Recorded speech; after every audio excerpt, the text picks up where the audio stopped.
সকাল সকাল উঠে স্নান সেরে পুজো দিয়ে নিয়ে নিলে মনে হয় আমি একটা অনেক বড় একটা দায়িত্ব পালন করলাম।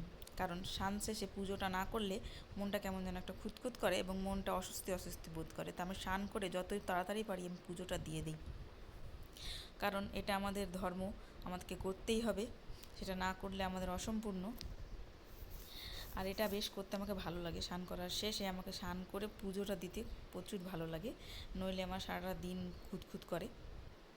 আর বেশিরভাগ পুজো আমি বাড়িতে আমিই দিই, আমি ছাড়া কেউ দেই না। তো আমি চলে এসেছি স্নান টান করে, তো পুজোটা দিয়ে দেওয়া হয়ে গেল। তো চলো, হাই হ্যালো এভরিওয়ান, সবাই কেমন আছো? আশা করি ভালো আছো। তো আমার ছোট্ট চ্যানেলটি তোমাদেরকে সবাইকে ওয়েলকাম। এবার দেখো, স্নান টান করে আমি অনেকগুলো কাপড় টাপড় ধুয়েছিলাম, সেগুলো নেড়ে দিতে চলে এসেছি। তারপর চলে গেছিলাম ছেলেকে আনতে। ছেলেকে স্কুল থেকে এনে ওকে রেডি করিয়ে নিয়ে স্নান টান করিয়ে ওকে পরিষ্কার পরিচ্ছন্ন করালে আমার আরও একটা কাজ হবে, মানে আমার একটা দায়িত্ব পালন হবে। এটা আমার প্রতিনিয়ত একটা চাকরি বলতে পারি। তারপর এখন